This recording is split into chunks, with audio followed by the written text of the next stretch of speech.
Bismillahirrahmanirrahim, wa salatu wa salamu ala rasulillahi al-habib al-karim. La vidéo numéro 13.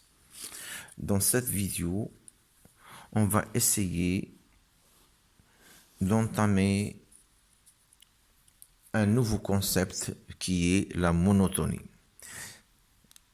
C'est quoi la monotonie? Ou bien on dit la monotonie, ou bien on dit le sens de variation. C'est quoi la monotonie ou bien le sens de variation? C'est-à-dire l'évolution de la fonction en fonction de x, c'est-à-dire comment évolue f de x quand x évolue. Bon, oublions maintenant les maths et essayons d'étudier un cas réel. Toujours, on commence par ce qui est concret et enfin, on essaie de comprendre l'abstrait en fonction d'exemples concrets. Prenons ce schéma-là qui représente la production du blé en fonction du temps entre l'année 2004 et l'année 2018 en série. En série. Qu'est-ce qu'on remarque? Il y a ici 10 à la puissance 4 tonnes, c'est-à-dire 10 000 tonnes. C'est-à-dire ces unités-là sont, il faut les multiplier par 10 000 tonnes. Ici, c'est 10 000 tonnes, 20 000 tonnes, 30 000 tonnes, 40 000, 50 000, 60 000, 70 000, et ainsi de suite.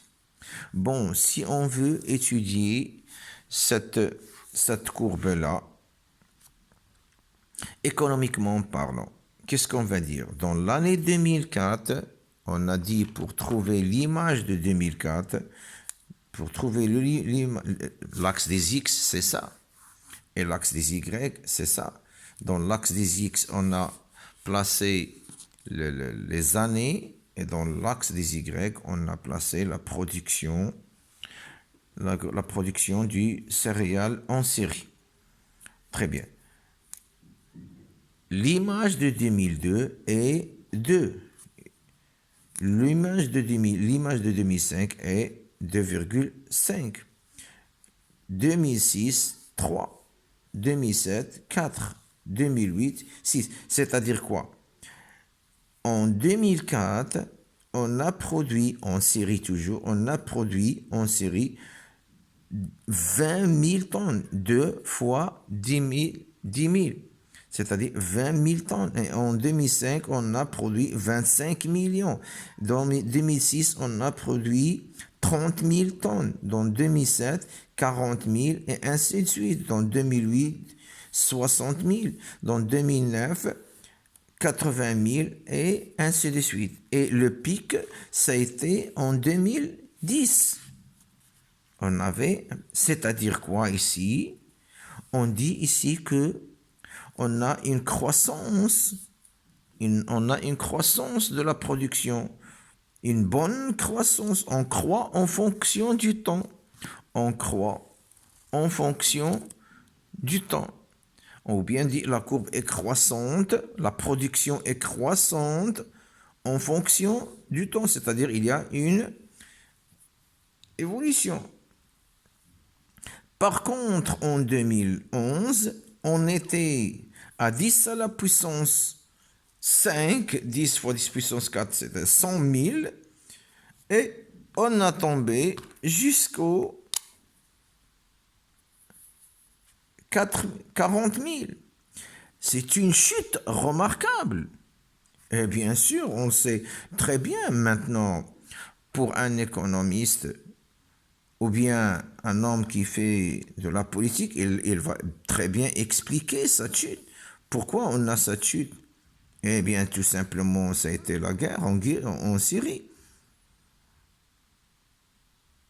Et la guerre a continué jusqu'à aujourd'hui. Donc, on continue à chuter. En 2012, on a 30 000. En 2013, on a 25 000. En 2014, on a 20 000. En 2015, on a 5000. Et on a resté là. Ici, on dit qu'on a une production décroissante. Une production décroissante. Mais remarquez, entre 2015, 2016, 2017, 2018, on est stagné à presque 5000 tonnes. Donc, ici, on dit qu'on a une courbe qui est croissante. Et ici, on a une courbe qui est décroissante. Par contre, ici, on a une courbe qui est constante. Si on a compris ce cas réel, on va essayer maintenant de passer à l'abstrait, du concret vers l'abstrait comme on a l'habitude de faire. Maintenant, en maths, on dit, si on a une courbe comme ça, ou bien comme ça, ou bien comme ça, on dit que c'est une courbe croissante. Et si on a une courbe qui est comme ça, ou bien comme ça, ou bien comme ça, on dit que c'est une courbe décroissante. Et si on a une courbe comme ça, on dit que c'est une courbe constante. Très bien. Maintenant, on sait très bien que c'est une courbe croissante, décroissante, constante. Mais pour un mathématicien, il ne suffit pas de décrire le mouvement. Il ne suffit pas de décrire une courbe, mais il faut la montrer. Supposons qu'on a une courbe comme ça.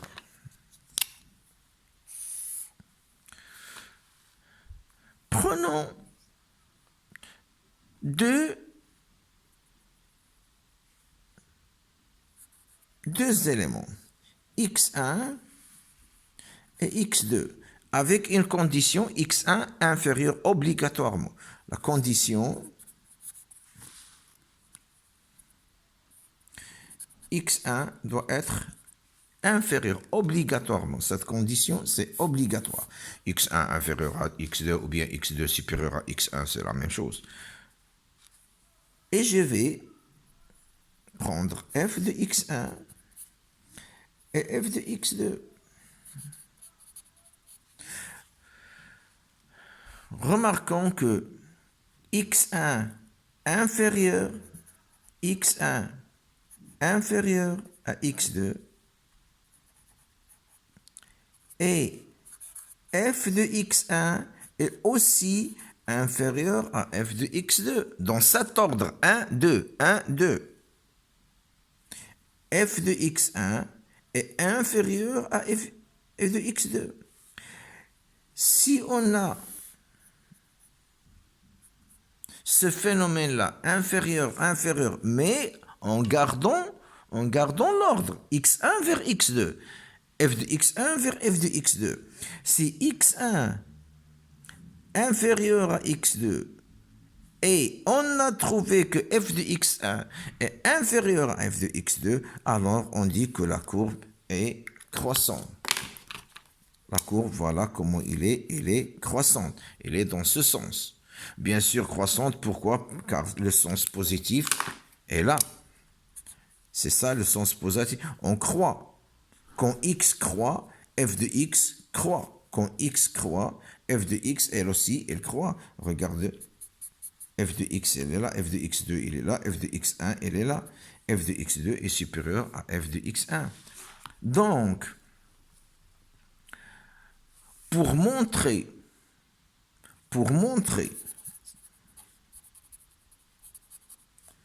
que f est une fonction croissante,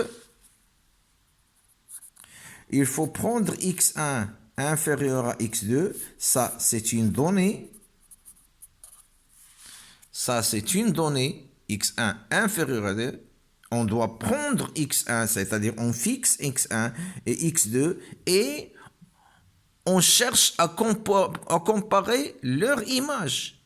f de x1 et f de x2. Si maintenant f de x1 est inférieur à f de x2, ça, c'est quoi? C'est notre objectif. Attention. Attention, on ne doit pas commencer par f de x1 inférieur à f de x2.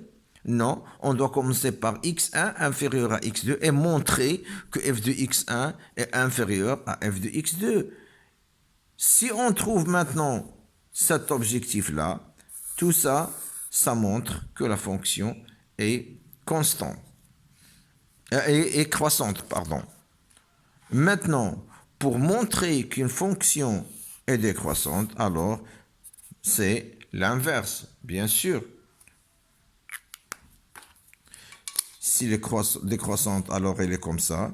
Il suffit de fixer x1 et x2 tel que x1 inférieur à 2 et de voir comment de comparer f de x1 et f de x2. Regardez ici, x1 la voilà, voilà x1, x2 la voilà, voilà x2. Regardez maintenant qu'est-ce qu'on a. On a x1 inférieur à x2, mais f de x1, la voilà f de x1, elle est supérieure à f de x2. F x1 inférieur, mais f de x1 à x2, mais f de x1 est supérieur. Si on a ce changement de signe, remarquez ici, on n'a pas changement de signe. On a gardé le signe, mais ici, on a un changement de signe. x1 inférieur à x2, alors f de x1 supérieur à f de x2. Donc, on dit que f est une fonction décroissante. Regardez comment il est, décroissant. Regardez maintenant, x1 est inférieur à x2 et f de x1 est égal à f de x2. Mais attention, il faut garder, quel que soit x1 inférieur à x2, quel que soit, mais non pas il existe, quel que soit x1 inférieur à x2, f de x1 est égal à f de x2. Donc la fonction, elle est constante.